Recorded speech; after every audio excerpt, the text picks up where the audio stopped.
다 함께 묵도하심으로 파사데나 주님의 교회 6월 28일 주일 예배를 하나님 앞에 올려드리겠습니다. 사랑이신 주 하나님, 저희가 주 앞에 나와 진실한 마음으로 예배를 올려드립니다.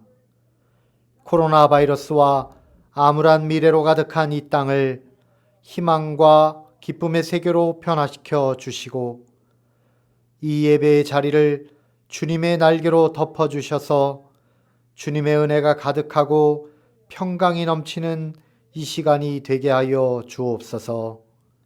예수님의 이름으로 기도합니다. 아멘. 다 같이 나는 예배자입니다. 찬양 올리겠습니다.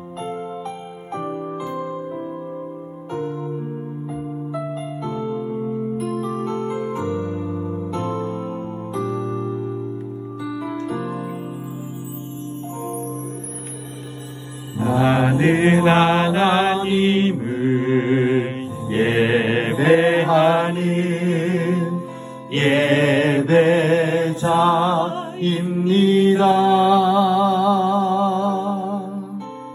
내가 서 있는 곳 어디서나 하나님을 예배합니다. 내 영혼 거룩한 은혜를 향하여 내 마음 완전한 하나님 향하여 이곳에서 하루 이 시간 하나님을 예배합니다.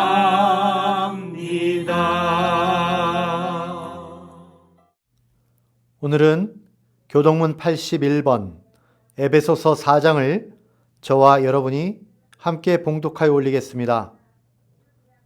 그러므로 주 안에서 갇힌 내가 너희를 권하노니 너희가 부르심을 받은 일에 합당하게 행하여 모든 겸손과 온유로 하고 오래 참음으로 사랑 가운데서 서로 용납하고 평안에 매는 줄로 성령이 하나 되게 하신 것을 힘써 지키라.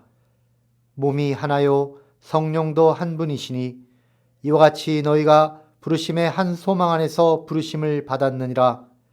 주도 한 분이시요 믿음도 하나요 침례도 하나요 하나님도 한 분이시니 곧 만유의 아버지시라. 만유 위에 계시고 만유를 통일하시고 만유 가운데 계시도다. 아멘.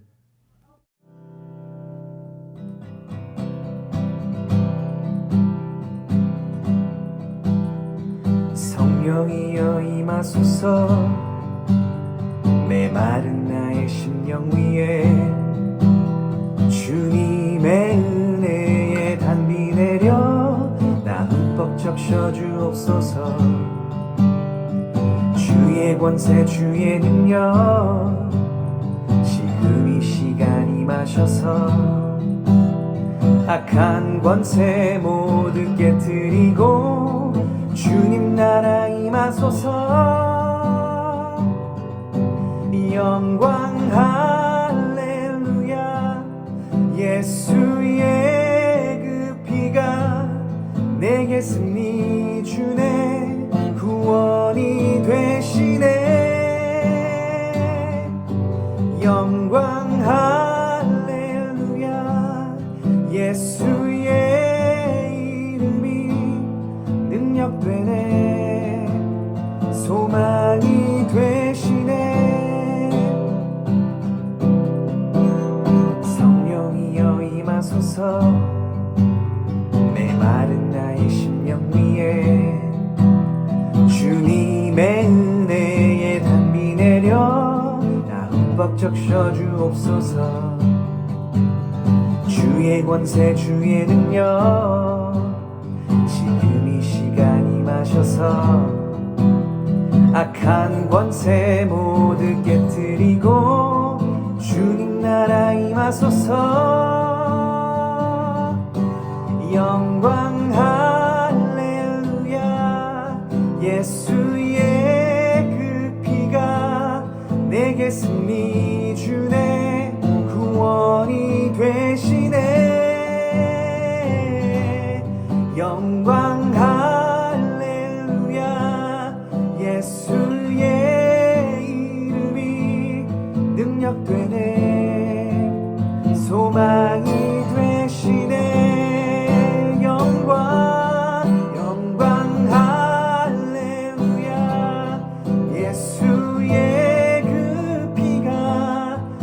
말씀이 주네 구원이 되시네. 영광 할렐루야. 예수의 이름이 능력되네. 소망이 되시네. 능력되네. 소망이 되시네.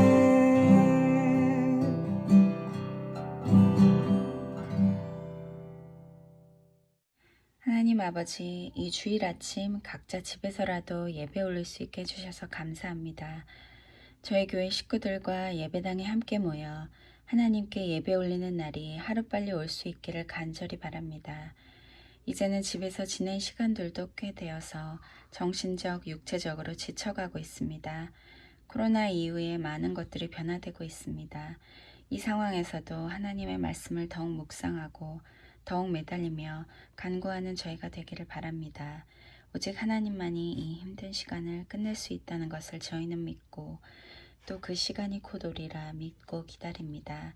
하루하루 집에서만 지내는 것이 지루하고 힘들기도 하지만 그 안에 주시는 감사함을 찾을 수 있는 저희 되게 하시고 하나님께서 주시는 이 시간이 가족들과 주위를 돌아보고 우리 자신을 돌아보는 귀한 시간이 되도록 하여 주세요. 이 힘든 시간에 서로에게 우정과 응원을 보낼 수 있는 저희 교인들이 되기를 바랍니다. 하나님 아버지 간절히 구합니다. 오직 주님만이 우리를 구할 수 있습니다. 믿고 기도하며 기다립니다. 이 모든 말씀 주 예수 그리스도의 이름으로 기도드립니다. 아멘. 오늘 주시는 하나님 말씀은 요한복음 15장 18절에서 27절의 말씀입니다. 복음은 생명이다. 59번째 시간으로 미움과 사랑의 전쟁 The War Against Hatred 라는 제목으로 말씀을 보겠습니다.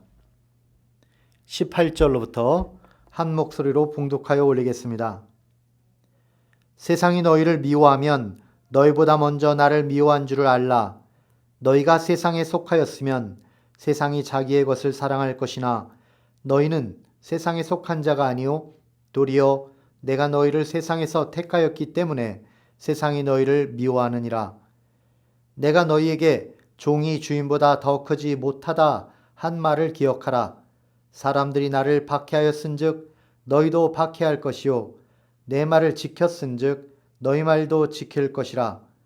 그러나 사람들이 내 이름으로 말미암아 이 모든 일을 너희에게 하리니 이는 나를 보내신 이를 알지 못함이라.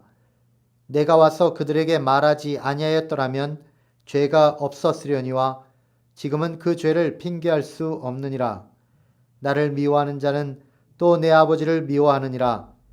내가 아무도 못한 일을 그들 중에서 하지 아니하였더라면 그들에게 죄가 없었으려니와 지금은 그들이 나와 내 아버지를 보았고 또 미워하였도다.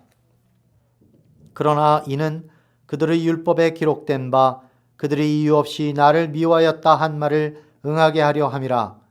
내가 아버지께로부터 너희에게 보낼 보혜사 곧 아버지께로부터 나오시는 진리의 성령이 오실 때에 그가 나를 증언하실 것이요 너희도 처음부터 나와 함께 있었으므로 증언하느니라. 아멘. 할렐루야. 사랑하는 성도 여러분, 지난 한 주간도 건강하게 잘 지내셨습니까? 벌써 코로나 바이러스로 인해서 온라인으로 월십을 한 지도 3개월이 넘었습니다. 그러나 이것이 빨리 속히 끝나서 이제 우리가 다시 모여서 함께 예배하는 날을 기다리면서 이 예배에 임했으면 좋겠습니다. 오늘 하나님 말씀은 미움과 사랑의 전쟁, The War Against Hatred라는 제목으로 말씀을 전하도록 하겠습니다. 이 세상은 영적인 전쟁터입니다. 1차, 2차 세계대전이 지나간 지도 벌써 한 세기가 지나갔지만 그러나 영적 세계 전쟁은 지금도 계속되고 있습니다. 이러한 영적 전쟁은요, 두 세력 간의 치열한 그런 다툼으로 이루어지게 되는데 한쪽은 미움의 제국이라고 한다면은 또 한쪽은 사랑의 왕국이라고 할 수가 있습니다. 미움의 제국의 왕은 물론 사탄이고요. 그리고 사랑의 왕국의 왕은 우리 예수님이죠. 미움의 제국은 그 전쟁하는 방식이, 그 공격하는 그런 방식이 미움이고요. 그러나 사랑의 왕국의 전쟁과 또한 행동하는 방식은 사랑과 희생이다라고 할 수가 있겠습니다. 그러한 영적 전쟁의 현장이 어떻게 이루어지는지를 정확하게 파악하고 또 판단하기가 대단히 어렵습니다. 예를 들면 누가 우리 편이고 누가 적군인지, 어떤 상황은 사랑의 왕국의 편으로 행동하는 것인지, 또 어떤 일은 또 미움의 제국의 일을 하고 있는 것인지 참 알기가 어렵습니다. 그러나 이거 한 가지만 기억하시면 되겠습니다. 그 동기가 무엇이냐, 어떤 일을 행동하는데 그 동기가 무엇인가 하는 것을 안다면 우리가 이것을 구분할 수 있게 되는 것이죠. 예를 들어서 어떤 일을 하든지 미움이 동기다. 그러면 그것은 미움의 제국 편이 되어서 지금 일하고 있는 것이 되는 것입니다. 똑같은 사람이 만약에 그 마음에 선택한 동기가 사랑이다. 그러면 사랑의 왕국을 위하여 지금 싸우고 있는 것이다 라고 할 수가 있겠습니다. 사랑하는 여러분, 사랑 없이 행동한 모든 것이 죄이며 결국 사랑을 빼버리고 나면 미움밖에 남는 것이 없고, 이 미움으로 행동하는 모든 것은 미움의 제국 편이 되어서 행동하는 그러한 영적 전쟁에서 미움 편이 되어 있다라고 할 수가 있는 것입니다. 그런 면에서 보면 이 미움이라고 하는 것은 우리 삶에서 매우 평범하고도 쉬운 방법으로 다가옵니다. 악이라고 하는 것, 이것은 우리들에게 매우 평범한 모습으로 우리에게 와서 우리를 속이게 되는 것이죠. 유대인 사회심리학자인 한나 아렌트가 이런 말을 했어요. 악의 평범성, banality of evil이라는 말을 했는데, 이 말도 역시 같은 의미에서 나왔다라고 할 수가 있습니다. 2차 세계대전 당시에 나치 친위대 소속의 아돌프 아이만이라는 사람이 있었는데요. 이 사람은 이 나치가 행하는 이 홀로코스트, 유대인 600만 명을 학살하는 그 일에 적극적으로 나서서 그 일을 행한 사람입니다. 아이만은 어떤 일을 했냐면 아우슈비츠 그 가스실로 유대인들을 이동하는데 그 일을 얼마나 효율적으로 하느냐 하는 일을 행한 사람입니다. 기차 시간표를 조정하고 사람들을 어떻게 모으고, 심지어는 기차 안에다가 가스실을 설치하면 더 효과적으로 유대인들을 죽일 수 있다. 이런 아이디어까지, 신선하고도 아주 충격적인 그런 아이디어까지 낸 사람입니다. 그런데 독일이 전쟁에서 패한 다음에 아이만은 그 길로 도망을 쳐가지고 자기가 피신을 한 것이죠. 그래서 아르헨티나의 어느 시골에 숨어 들었는데요. 유대인들은 끝까지 그를 추적해서 결국 이스라엘의 모사드라고 하는 이 첩보 단체에서 찾아내가지고 아르헨티나에서 끌고 가가지고 결국 이스라엘의 법정에 세우고 그리고 사형을 언도받게 됩니다. 그런데요, 이 아이만이 그 법정에서 이런 말을 합니다. 아주 끔찍한 말을 했는데, 자기는 사실 아무 죄가 없다는 것이죠. 왜냐하면 자기는 그냥 위에서 시키는 일을 철저히 잘 순종하고 지켜나간 공무원일 뿐이다. 자기가 국가 공무원으로서 자기 일을 효율적으로 한 그러한 평범한 사람일 뿐이다 라고 말을 한 것입니다. 한나 아렌트는 이 말을 듣고서 너무나 충격을 받으면서 이걸 어떻게 설명할지 알 수가 없었던 것이죠. 그래서 그는 바로 악의 평범성이라고 하는 개념을 말한 것이죠. 악의 평범성이라고 하는 것은 이 홀로코스트와 같은 이런 악행이 결국 어떤 정신 나간 사람들, 아주 악을 추구하는 어떤 무서운 사람들에 의해서 이루어지는 것이 아니라 그냥 국가에 순응을 하고 자기 행동을 그냥 아무 생각 없이 그 명령에 따라서 행동한 이러한 평범한 사람들에 의해서 이루어진 것이다 라는 그런 개념입니다. 저는 이러한 악의 평범성이라는 개념에다가 더하여서 영적 전쟁의 실생활 속에서 적용을 해보면 이렇게 설명할 수 있다라고 생각을 합니다. 즉, 사람들이 어떤 일을 행하든지 사랑 없이 행한 일은 악이며, 또 이제 아이만과 같이 자기는 국가 공무원으로서 그냥 행할 일을 행한 것뿐이다 라고 하면서 600만 명을 학살한 그런 일과 똑같이 말이죠.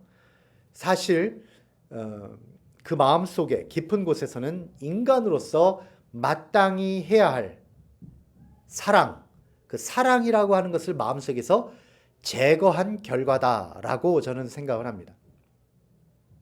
무슨 말이냐면 우리 사람이 살아가는 삶의 목적, 의미, 이것은 다 사랑에 들어있는 거 아닙니까? 사랑의 관계를 이루어가고 하나님을 사랑하고 이웃을 사랑하는 이 사랑 속에 우리가 살아가야 되는 이유가 들어있는데요. 만약에 이 사랑이라고 하는 궁극적인 목적, 의미를 제거해버리고 행하게 된다면 그 자체가 악이다라는 거예요. 우리 마음속에서 사랑을 제거하게 되면 우리 마음속에 남는 것은 미움뿐이다라는 말입니다. 그 마르틴 부버라고 하는 철학자가 이런 말을 했습니다. 인간의 관계는 나와 너의 관계인데, 여기서 이 인격의 관계가 나와 너라고 하는 인격의 관계인데, 여기서 이 관계성을 제거해버리면, 다시 말하면 사람과 사람 사이에 사랑을 빼버리면 남는 것은 나와 너가 아니라 나와 그것이 되어버린다는 거예요. 즉 상대방은 인격적인 관계로서의 사람이 아니라 그냥 나의 목적을 실현하기 위한 수단에 불과하게 된다라는 것이죠. 사람과 사람 사이의 관계에 있어서 사랑을 빼버리고 나면 뭐가 됩니까? 상대방은 나의 목적을 이루기 위한 수단에 불과하게 되는 것이죠. 그러면 어떻게 돼요? 그 상대방을 미워할 수밖에 없는 것입니다. 왜냐하면 나의 목적을 이루기 위한 수단으로서만 쓰기 때문에 사랑하지 않는 존재, 즉 미움의 대상이 되는 것이죠. 사람을 이렇게 사랑의 대상이 아닌 미움의 대상으로 만들어버리게 되면요, 남는 것은 결국 살인받게 되지 않습니다. 어떤 살인입니까? 바로 인격적인 살인이죠. 상대방을 더 이상 사랑의 대상인 사람으로 보지 않는 인격적인 살인으로 끝나게 되는 것입니다. 그래서 요한일서 3장 15절은 이렇게 말합니다. 그 형제를 미워하는 자마다 살인하는 자니 살인하는 자마다 영생이 그 속에 거하지 아니하는 것을 너희가 아는 바라. 이렇게 미움과 또한 그것을 대항하는 이 사랑, 이 두 제국이 있는데요. 이 사이에서 이루어지는 영적 전쟁을 우리가 이해하려면 오늘 말씀을 깊이 보게 되면 그 전쟁이 어떻게 일어나는지를 자세히 알게 됩니다. 오늘 본문의 배경을 말씀드리면 이제 예수님께서는 십자가의 희생과 부활 그리고 마침내 승천을 하시게 되는데, 그렇게 되면은 이제 교회가 만들어지거든요. 근데 그 처음 교회가 되는 초대교회를 이끌어가는 제자들이 이제 있는데, 이 제자들은 반드시 영적 전쟁의 현장에 빠질 수밖에 없게 된다는 것이 앞으로 이루어질 일입니다. 왜 그렇습니까? 이 세상에는 원래 이 미움의 제국 사람들밖에 없었어요. 모든 사람들을 자기 목적을 이루기 위한 그런 수단으로만 여기는 이 세상이었죠. 그런 가운데 예수님께서 사랑이 무엇인지를 본을 보여주시고 또한 그 사랑으로서 인류를 다시 살려내시고 불러내신 그런 사람들, 여기 크리스찬들이 있는 것 아닙니까? 결국 이들이 행하는 일이 무엇입니까?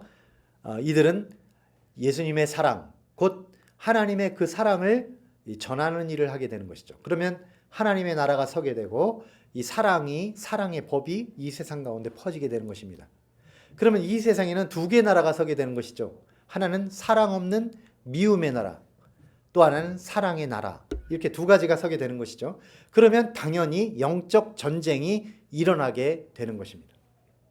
그렇다면 이 미움의 제국인 세상은 사랑의 왕국인 하나님의 나라를 어떤 식으로 공격을 할까요?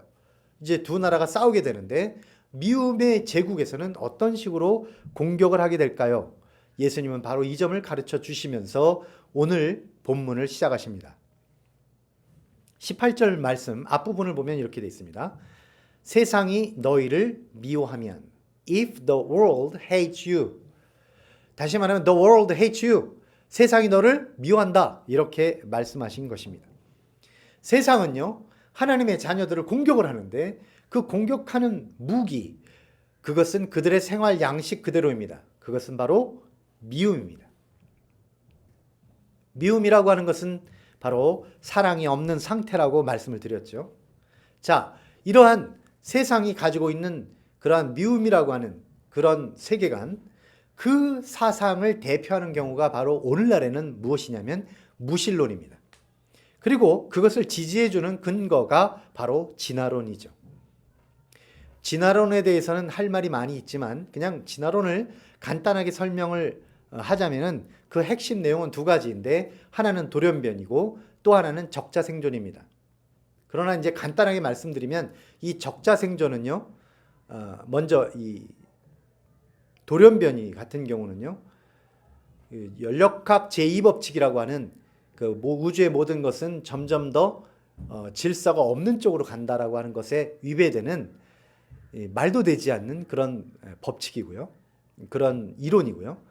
또 한 가지 적자생존이라고 하는 것은 결국 적자가 생존하고 생존하는 자가 적자다라는 그런 순환 논리에 불과한 그런 논리일 뿐입니다.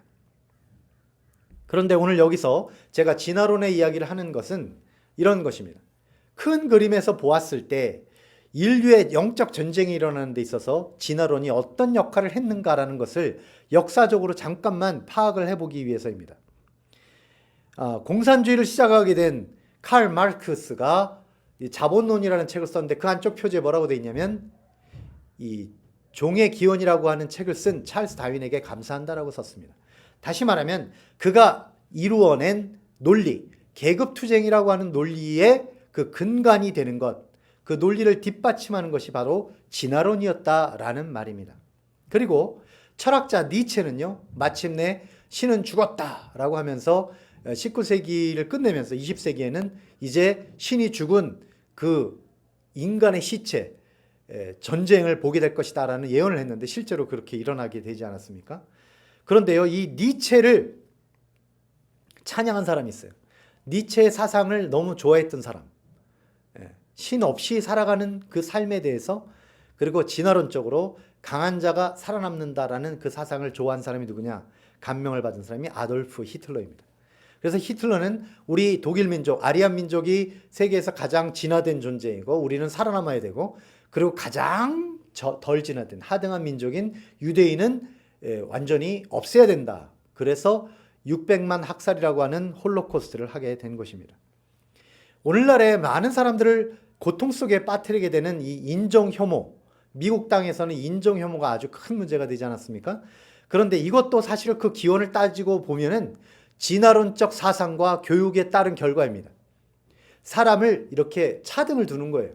그리고 누가 더 진화됐다, 누가 덜 진화됐다 하면서 사람을 그 사람이라고 하는 그런 고유한 인격적인 존재로 보지 않고 그냥 어떤 진화 계통도에 있어서 위아래로 보는 그런 방식이었던 것이죠. 그래서 이 진화론이라고 하는 사상은 결국 인류에게 있어서 가장 중요한 한 가지를 제거하게 되었는데 그것이 무엇입니까? 그것이 바로 사랑입니다. 사랑이라고 하는 것은 원래 온 인류가 살아가는 인류의 인생의 목적입니다. 그리고 하나님께서는 사랑이시고 하나님은 사랑으로 이 세상을 창조하셨기 때문에 이 인류가 존재하게 된 궁극적인 원리가 사랑인데요. 그런데 진화론은 모든 것이 그 무생, 그런 어떤 아무 인격이 없는 존재가 그냥 아무 인격이 없는 그냥 자연이 스스로 그냥 무작위적으로 어떤 목적 없이 그냥 진화되었다라고 주장했기 때문에 결국 진화론의 핵심은 뭐냐면 그 인간되게 하는 목적, 중심인 사랑을 인간에게서 제거해버리는 결과를 낳게 한 것입니다. 그래서 결론이 뭐냐? 결국 하나님께서 우리에게 부탁하신 말씀, 너희가 서로 사랑하라 하는 것은 우리에게 더 이상 아무 의미가 없게 되는 것이죠. 이 진화론 때문에 결국 인류는 계속해서 더 진화를 향해서 나아가면서 얼마든지 사람이 사람을 해칠 수 있는, 미워할 수 있는 근거를 마련해 준 것입니다. 그러므로 세상은 하나님의 자녀들을 적으로 인식하고 하나님의 자녀들을 향해서 공격을 하게 되는 것입니다. 그리하여 그 공격의 무기, 곧 미움으로 우리를 다스리려고 하게 되는 것이죠. 그렇다면 세상은 왜 하나님의 백성들을 미워하는 것일까요? 오늘 말씀은 그것을 크게 두 가지로 설명하고 있는데 그 두 가지 중에 첫 번째가 뭐냐면 세상은 진리를 미워하기 때문입니다. 18절 말씀을 보겠습니다. 세상이 너희를 미워하면 너희보다 먼저 나를 미워한 줄을 알라. The world hated me, hated Jesus. 세상이 진리를 미워하는데요. 그 이유가 무엇이냐? 세상이 우리를 미워하는데요. 왜 그러느냐? 세상은 진리이신 예수님을 받아들이지 않기 때문입니다. 그렇다면 세상은 왜 예수님을 받아들이지 않을까요?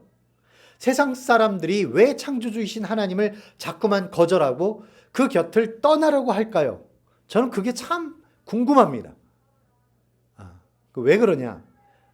그것은 저 자신을 보아도 그 이유를 알 수가 있습니다. 세상은요, 하나님보다 더 사랑한 존재가 있었기 때문에 그렇습니다. 세상은 진리보다 더 사랑한 그런 소중하게 여기는 존재가 있었어요. 그것이 무엇이냐? 그것은 바로 자기 자신이었다는 것입니다. 사람은 자기 자신을 너무나 사랑했던 것이죠. 그래서 모든 것을 자기 위주로 생각하고 자기 것만 챙기게 되고 모든 것을 다 자기가 가지려고 했습니다. 그래서 그러한 마음을 성경은 한마디로 표현했는데 그것은 바로 탐욕이다라고 말씀하십니다. 어떤 사람은 말합니다. 우리가 아무것도 그러면 가지지 않고 살아가란 말이냐? 무소유가 정답이란 말이냐? 어떻게 사람이 욕심 없이 살 수가 있단 말이냐? 라고 묻습니다.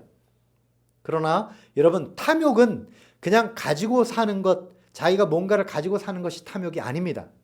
탐욕의 정확한 그런 정의는 이런 거예요. 하나님께서는 모든 인격을 창조하시면서 그 인격자들에게 각각 고유한 소유를 허락하셨습니다. 그러니까 우리들은 각각 소유하고 있는 것이 있는 것이죠. 그런데 탐욕이란 무엇이냐면 내게 주어진 것이 아닌 다른 인격체에게, 다른 인격자에게 주어진 것을 빼앗아서 나만 가지려고 하는 마음, 이것이 바로 탐욕이었던 것입니다. 왜 뺏으려고 할까요? 왜 나만 가지려고 할까요? 그것은 다른 인격체를 사랑하지 않기 때문입니다. 자기만 사랑하기 때문이죠. 바로 이것 때문에 에덴 동산에서 우리가 선악과를 따먹는 범죄를 한 것입니다. 하나님께서는 에덴 동산에 인류를 두시면서 그곳에 있는 모든 것 너희들이 먹을 수 있다라고 하셨지만, 그러나 먹을 수 없게 제한을 둔 것이 있습니다. 그것은 하나님의 것, 하나님께 주어진 하나님의 몫입니다. 다른 인격자에게 정해진 몫을 내가 빼앗아가고 싶었던 것이죠. 그래서 아담과 하와가 선악과를 따먹은 것입니다. 그것이 바로 죄였던 것이죠. 그래서 야고보서 1장 15절은 이렇게 선포합니다. 욕심이 잉태한 즉 죄를 낳고 죄가 장성한 즉 사망을 낳느니라. 그러므로 탐욕을 가진 세상, 인격을 인격체로 여기지 아니하고 그냥 수단으로만 생각하는 이 세상은 우리들, 곧 사랑의 회복을 외치는 사랑의 나라의 사람들, 크리스찬을 미워할 수밖에 없게 되는 것이죠. 그래서 19절에 이렇게 말씀합니다. 너희가 세상에 속하였으면 세상이 자기의 것을 사랑할 것이나 너희는 세상에 속한 자가 아니요 도리어 내가 너희를 세상에서 택하였기 때문에 세상이 너희를 미워하느니라. 그래서 복음이 전파되는 곳마다 영적 전투가 일어나는 것입니다. 하나님을 사랑해라, 내 이웃을 내 몸과 같이 사랑하라 하는 이 진리의 말씀을, 사랑의 복음을 전하는 우리들에게 이 세상은 좋아할 리가 없어요. 세상은 그냥 자기를 사랑하라, 탐욕을 추구하는 이 세상은 결국 창조주이시오 구원자이신 예수님을 미워하기 때문에 결국 충돌을 하게 되는 것입니다. 이것이 바로 영적 전쟁이 되는 것이죠. 그러한 영적 전쟁의 결과는 둘 중에 하나입니다. 20절, 내가 너희에게 종이 주인보다 더 크지 못하다 한 말을 기억하라. 사람들이 나를 박해하였은즉 너희도 박해할 것이요 내 말을 지켰은즉 너희 말도 지킬 것이라. 영적으로 이렇게 막 충돌하게 되면요, 세상은 둘 중에 하나의 결과를 얻습니다. 하나는 그들이 승리하는 것인데, 그것은 뭐냐면 진리이신 예수님을 미워하고 우리들을 박해하는 것입니다. 사실 이 전쟁에서 그들이 승리한 것 같지만 그것은 결국은 그들의 패배가 되는 것이죠. 그런데 그들이 승리하는 두 번째 길은 뭐냐면 바로 예수님의 복음을 마음에 받아들이고, 그래서 그들도 받아들이고, 그래서 함께 크리스찬이 되는 것입니다. 이와 같이 세상이 하나님의 백성들을 미워하는 이유, 그것은 첫 번째가 진리를 미워하기 때문이라고 한다면, 두 번째 이유는 뭐냐면 무지하기 때문입니다. 잘 몰라서 그러는 거예요. 21절 말씀에 이렇게 되어 있습니다. 그러나 사람들이 내 이름으로 말미암아 이 모든 일을 너희에게 하리니 이는 나를 보내신 이를 알지 못함이라. They do not know the one who sent me. 예수님을 보내신 그 하나님을 모르기 때문이다 라고 말합니다. 세상은요, 하나님을 모르기 때문에 그렇게 행동하는 것입니다. 저는 이 부분에서 마음이 참 아픕니다. 어떤 사람들은 진리를 찾고 있는 사람도 있거든요. 어떤 사람들은 진짜가 있다면 그 진리를 받아들이고 싶어요 라고 발버둥 치는 사람도 있어요. 나는 믿음을 갖고 싶어요. 그런데 믿어지지가 않아요 라는 사람들도 있기 때문에 그렇습니다. 아무리 해도 믿어지지 않는 사람들, 그 사람들을 보면 저는 정말 마음이 너무나 아픕니다. 그러나 그 세상 사람들에게, 아직도 진리를 믿지 못하는 사람들, 믿고 싶어 하지만 아직도 믿지 못하는 사람들에게 성경은 이렇게 말합니다. 그러나 주님 앞에서는 핑계할 수 없다는 거예요. 나는 몰랐기 때문에 예수님을 믿지 않아요 라고 변명할 수 없다는 거예요. 왜 그렇습니까? 22절에 이렇게 말씀하고 있기 때문입니다. 내가 와서 그들에게 말하지 아니하였더라면 죄가 없었으려니와 지금은 그 죄를 핑계할 수 없느니라.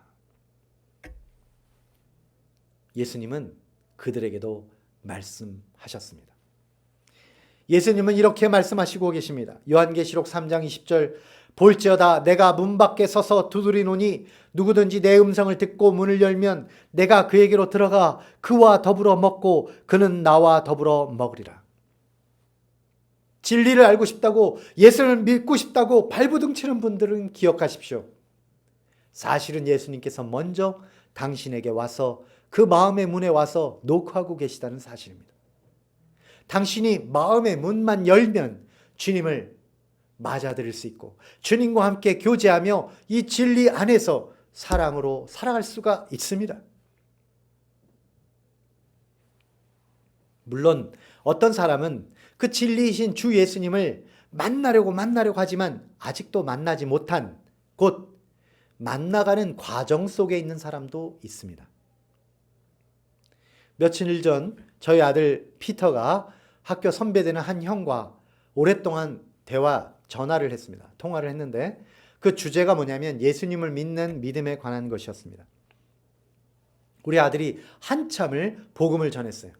그랬더니 그리고 나서 이제 나와가지고 전화 통화가 끝나고 나서 나에게 아주 안타까운 심정으로 이렇게 말했습니다. 그 형에게 복음을 그렇게도 전했는데 그 형이 복음을 받지 않는다 라면서 그렇게 마음 아파하는 모습을 저에게 보여주었습니다. 그래서 제가 우리 아들에게 이렇게 격려하면서 이렇게 말했어요. 그 형은 지금 인생의 의미와 목적을 찾고 있는 중이다. 그러면 우리 인생의 목적, 의미를 넣어주신 창조주 하나님을 결국은 만나게 된다는 거예요. 왜냐하면 우리 인생의 의미를 넣어주신 창조주 하나님을 만나지 않고서는 그의 그러한 발버둥 치는 모습, 그의 답을 추구하는 그 마음 속에 진짜 답을 얻지 못하기 때문에 그래요. 진리를 찾는 자는 결국 진리를 만나게 될 것입니다. 왜냐? 그 진리를 만나지 않고서는 그 답을 얻지 못하기 때문입니다. 마태복음 7장 7절에 구하라 그리하면 너희에게 주실 것이요 찾으라 그리하면 찾아낼 것이요 문을 두드리라. 그리하면 너희에게 열릴 것이니. 예, 구하는 자마다 찾게 됩니다. 받게 됩니다. 찾아다니는 자마다 찾게 됩니다. 그리고 문을 두드리는 자마다 그 문이 열리는 것을 보게 될 것입니다. 내가 지금은 잘 모르겠어도 끊임없이 주님께 나아가서 가르쳐 달라고 하십시오. 그러면 주님은 가르쳐 주십니다. 주님께 끊임없이 나아가서 만나 달라고 말씀하십시오. 그러면 주님은 반드시 만나 주십니다.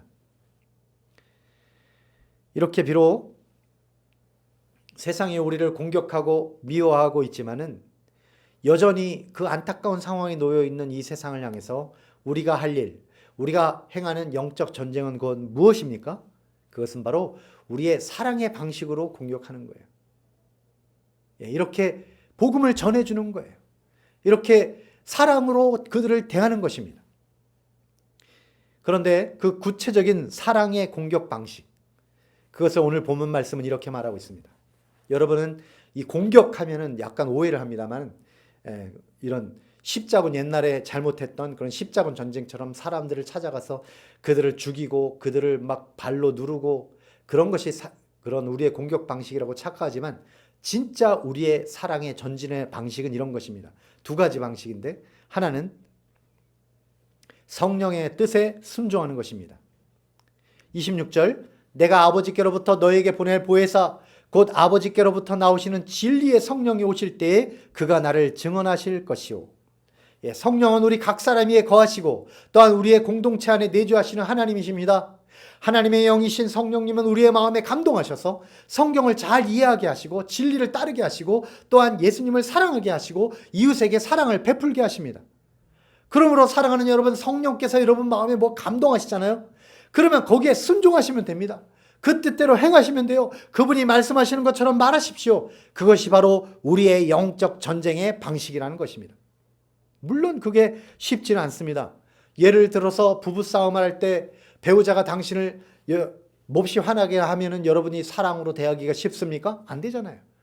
불가능하잖아요. 그러나 그러한 순간에도 성령의 음성에 귀를 기울이시기 바랍니다. 성령께서 여러분 마음속에 감동하시잖아요. 그럼 힘들어도 그것에 순종하십시오. 그러면 놀라운 역사가 일어날 것입니다. 여러분, 영적 전쟁은 여러분과 배우자 사이가 아니라 바로 여러분 마음속에서 일어나는 것입니다. 참고로 말씀드리면 제가 이 신혼 시절에 일어난 부부싸움의 한 현장을 말씀드리면 이런 거예요. 사소한 일로 다퉜습니다. 그런데 내 마음속에서는 막 아내를 향해서 미워하는 마음이 막 일어났어요. 그런데 성령께서 내 마음에 감동하셨습니다. 그래서 성령께서 주신 말씀 그대로 제가 소리쳤습니다. 당신은 마음은 천사 같아가지고 왜 내 마음을 모르는 거야? 내가 당신을 사랑하는 걸 당신을 몰라? 네, 어떻게 됐겠습니까? 하나님의 백성들이 행하는 사랑의 전투 방식은 두 번째, 그것은 무엇입니까? 바로 자기가 경험한 그대로를 증언하는 것입니다. 하나님의 사랑을 우리가 받지 않았습니까? 그 사랑 받은 그대로, 그러한 삶 그대로를 다른 사람들에게 전해주는 것이죠. 27절 말씀에 이렇게 되어 있습니다. 너희도 처음부터 나와 함께 있었으므로 증언하느니라. 여러분, 크리스찬이 되고 나서, 예수님 믿고 크리스찬이 되고 나서 지금까지 살아오면서 얼마나 많은 체험을 했습니까? 우리가 주님께로부터 받은 복이 얼마나 많습니까? 그 복들은 다만 그냥 물질적이거나 사회적으로 받은 어떤 혜택, 이런 것을 말하는 것이 아니고요. 하나님의 사랑을 받은 그 다음 우리가 얻게 되는 그런 다채롭고도 은혜로운 풍성한 순간들이 얼마나 많습니까? 그것들을 그대로 전해주는 것입니다. 사랑하는 여러분, 예수님 믿으세요? 예수님 믿으면 얼마나 좋은데요? 저를 보세요. 제가 바로 예수님 믿고 횡재한 사람입니다. 저는 예수님 안 믿었으면요, 불행한 인생을 살았을 사람이었을 텐데 예수님 믿고 제가 복에 복을 받아가지고 이렇게 행복하게 살고 있습니다. 이와 같은 간증을 하는 거예요. 이와 같은 간증으로 살아가는 저와 여러분 다 되시기를 우리 주 예수 그리스도의 이름으로 간절히 축원드립니다. 아멘. 기도하겠습니다. 살아계신 하나님 아버지, 감사와 찬송을 드립니다. 주님께서는 이기적인 욕심과 세상적인 미움의 감정에 가득 차 있던 저희를 예수님의 이름으로 구원해 주시고 하나님 나라의 법인 사랑에 따라 살게 하셨습니다. 이제는 저희를 인격적인 사랑을 추구하는 예수님의 제자가 되게 하여 주옵소서. 지금도 고통스러운 영적 전쟁을 하고 있는 사람들이 있다면 저희 성도들과 이웃들을 축복하셔서 그 사랑으로 모든 고통스러운 싸움을 이기게 하시고 주님이 주시는 평안으로 가득한 이 땅이 되게 하여 주시옵소서. 코로나 바이러스를 이 사태를 속히 잠재워 주시고 이러한 혼란의 시기에 교회의 본질을 다시 한번 더욱 잘 정립하게 하셔서 교회가 교회다운 교회가 되게 하여 주옵시고 각 가정이 사랑이 가득한 가정이 되게 하여 주시며 이 세상이 주님의 사랑으로 변화되는 놀라운 역사가 일어나도록 축복하여 주옵소서. 예수님의 이름으로 기도드립니다. 아멘. 다 같이 마지막 찬양 마라나타 하나님 앞에 올려드리겠습니다.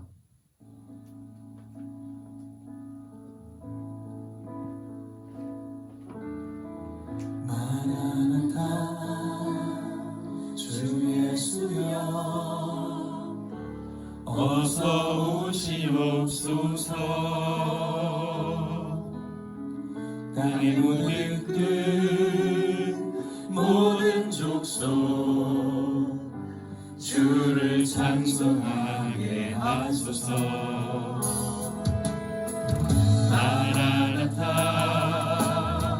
주 예수여 어서 오시옵소서.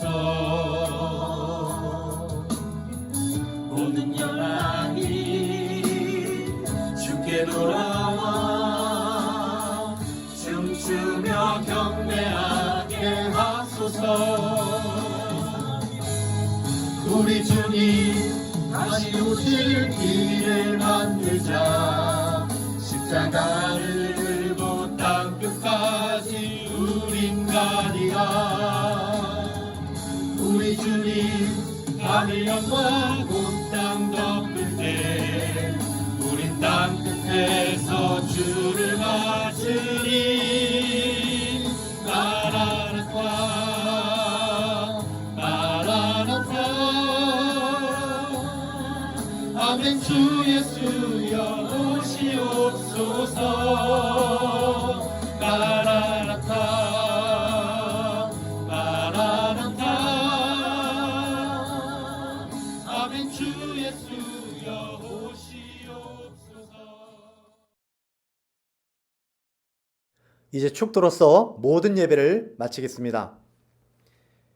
이제는 우리 주 예수 그리스도의 은혜와 하나님 아버지의 사랑하심과 성령님의 내주 역사 동행하심이 미움으로 가득한 이 세상을 사랑으로 정복해 나가기를 소망하는 사랑하는 모든 성도들 머리 위에 이제로부터 영원토록 함께 없시기를 살아계신 예수님의 이름으로 간절히 축원하옵나이다. 아멘.